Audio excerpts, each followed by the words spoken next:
Baik, bismillahirrahmanirrahim. Assalamualaikum warahmatullahi wabarakatuh. Alhamdulillahirrabbilalamin wa bihi nasta'in ala umuri dunya waddin wassalatu wassalamu ala asrofil anbiya'i wal mursalin sayyidina wa maulana Muhammadin wa ala alihi wa sahbihi ajma'in amma ba'du. Yang saya hormati Bapak Fajar SHIMH selaku dosen pengampu mata kuliah ayat dan hadis istiqsoti, dan yang saya banggakan teman-teman kelas A sekalian maupun teman-teman kelas D yang kebetulan hari ini mengikuti mata kuliah di kelas A. Kami dari kelompok 9 ayat dan hadis istiqsoti beranggotakan 4 orang. Yang pertama yakni Ahmad Muharram Alafi, terus yang kedua Ulfatul Jinan, yang ketiga Sayyidatul Munawwarot, dan yang terakhir yakni Nurul Jamilah. Nah, pembahasan kali ini yakni yang pertama tentang hadis tentang gadai, yang kedua konsep gadai dalam perspektif hadis, terus yang ketiga rukun dan syarat gadai, yang keempat hak dan kewajiban pemberi dan penerima gadai, yang kelima pemanfaatan barang gadai, yang keenam mengganti barang yang digadaikan, yang ketujuh berakhirnya akad gadai, dan yang terakhir yakni asbabul wurud. Untuk materi yang pertama yakni hadis tentang gadai yang akan dijelaskan oleh saya sendiri. Nah, hadis yang pertama sendiri hadis riwayat dari Aisyah radhiyallahu an. Beliau berkata, "An Aisyah qalat ishtara Rasulullah sallallahu alaihi wasallam min yahudiyyi ta'aman wa rahanahu dir'an min hadidi." Yang artinya Rasulullah sallallahu alaihi wasallam pernah membeli makanan dari seorang Yahudi dengan cara menangguhkan pembayarannya. Lalu beliau menyerahkan baju besi beliau sebagai jaminan. Sahih Muslim. Dan hadis yang kedua yakni dari Abu Hurairah radhiyallahu an. Nabi Muhammad sallallahu alaihi wasallam pernah bersabda, "Wa annahu qala Rasulullah sallallahu alaihi wasallam, la yahluku ar-rahnu min sahibihi alladhi rohana lahu ghunmu wa alaihi ghurmu." Rawahu Daraqutni awal Hakim wa rijaluhu thiqatu illa annal mahfudha inda Abi Dawud wa ghairihi irsal. Yang artinya tidak terlepas kepemilikan barang badai dari pemilik yang menggadaikannya, ia memperoleh manfaat dan menanggung resikonya. Hadis riwayat Al-Hakim, Al-Daraqutni, dan Ibnu Majah. Dan untuk bab yang kedua yakni konsep gadai dalam perspektif hadis. Nah, bisa kita lihat dari hadis riwayat Bukhari dan Muslim yang artinya sesungguhnya Rasulullah SAW pernah membeli makanan dengan berhutang dari seorang Yahudi, dan Nabi Muhammad SAW menggadaikan sebuah baju besinya kepadanya. Sebagaimana dijelaskan pada hadis berikut, Nabi Muhammad SAW pernah menggadaikan baju besinya kepada orang Yahudi untuk mendapatkan makanan. Nah, hadis tersebut juga menunjukkan beberapa hal. Rasulullah memperbolehkan seseorang menggadaikan suatu atau barang miliknya untuk dijadikan jaminan terhadap utang-utangnya. Hidup Rasulullah sangat sederhana hingga untuk makan saja harus menggadaikan bajunya. Padahal seandainya kalau beliau mau, Allah bisa saja menjadikannya untuk menjadi kaya raya. Nah, untuk materi selanjutnya yakni rukun dan syarat gadai akan dijelaskan oleh pemateri selanjutnya yakni kepada saudari Ulfatul Jinan. Dipersilakan. Baik, saya Ulfatul Jinan akan menjelaskan terkait rukun gadai dan syarat gadai.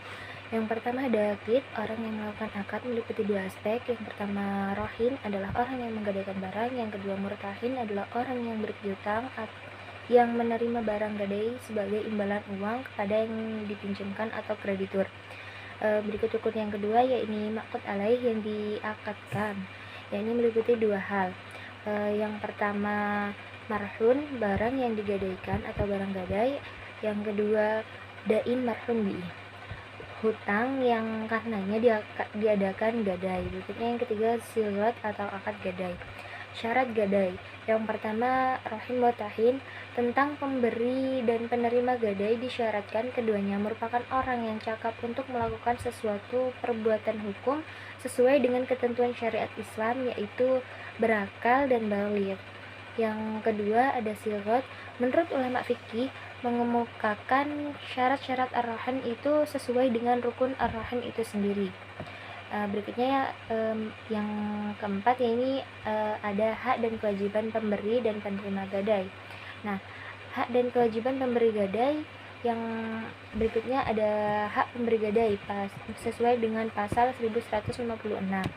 Yang pertama menerima uang gadai dari penerima gadai. Yang kedua, berhak atas barang gadai apabila hutang pokok, bunga, dan biaya lainnya telah dilunasinya. Yang ketiga, berhak menuntut kepada pengadilan supaya barang gadai dijual untuk melunasi hutang-hutangnya. Berikutnya, kewajiban pemberi gadai. Yang pertama, menyerahkan barang gadai kepada penerima gadai. Yang kedua, membayar pokok dan sewa modal kepada penerima gadai. Yang ketiga, membayar biaya yang dikeluarkan oleh penerima gadai untuk menyelamatkan barang-barang gadai. Berikutnya, hak dan kewajiban, yakni hak penerima gadai. Yang pertama, penerima gadai dapat menjual atas kekuasaan sendiri barang yang digadaikan apabila pemberi gadai cedera janji. Berikutnya, yang kedua, kreditur berhak mendapatkan pengganti dari pemberi gadai atas semua biaya yang telah dikeluarkan penerima gadai untuk keselamatan barang gadai. Yang ketiga, jika suatu piutang yang digadaikan menghasilkan bunga, maka kreditur berhak memperhitungkan bunga piutang tersebut untuk dibayarkan kepadanya. Yang keempat, kreditur mempunyai hak retensi. Kewajiban penerima gadai. Yang pertama, kreditur hanya menguasai dan menjaga barang gadai milik debitur. Yang kedua, kreditur wajib memberitahu debitur bila barang gadai akan dijual. Yang ketiga, kreditur memiliki tanggung jawab atas hilang, rusak, atau merosotnya nilai barang yang digadaikan yang diabaikan oleh kelalaiannya. Yang keempat, kreditur wajib mengembalikan barang gadai apabila hutang debitur telah lunas.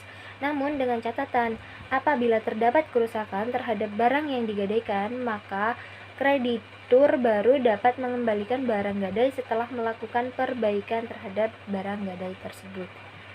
Terima kasih. Selanjutnya akan dilanjutkan oleh rekan saya. Selanjutnya, saya Nurul Jamila akan membahas tentang pemanfaatan barang gadai.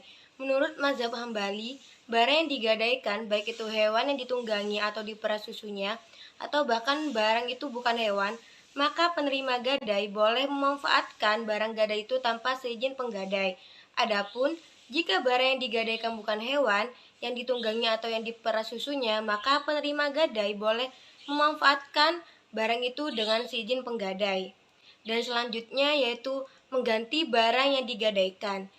Jadi jika barang jaminan mengalami kerusakan bukan disebabkan oleh suatu kondisi wajar, misalnya karena terjadinya bencana alam, maka penerima gadai tidak harus menanggung kerusakan barang tersebut. Terkecuali jika kerusakan barang gadai tersebut akibat disengaja atau akibat kelalaian penerima gadai. Assalamualaikum warahmatullahi wabarakatuh. Baik, di sini saya akan menjelaskan berakhirnya akad gadai. Nah, di sini berakhirnya akad gadai dibagi menjadi 6 macam, yaitu barang gadai telah diserahkan kembali pada pemiliknya. Yang kedua, rahin telah membayar hutangnya. Yang ketiga, pembebasan utang dengan cara apapun, walaupun dengan pemindahan oleh murtahin. Yang keempat, pembatalan oleh murtahin walaupun tidak ada persetujuan dari pihak lain. Yang kelima, rusaknya barang rahin bukan oleh tindakan atau pengguna murtahin. Yang terakhir, pemanfaatan barang rahin dengan penyewaan, hibah atau sedekah baik dari pihak rahin maupun murtahin. Selanjutnya ada asbabul wurud.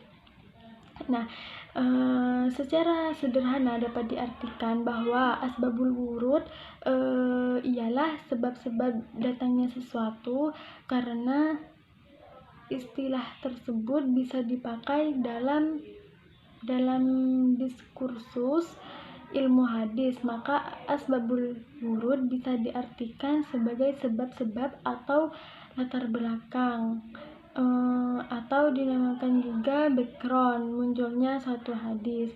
Nah, sekian dari saya. Terima kasih. Wassalamualaikum warahmatullahi wabarakatuh.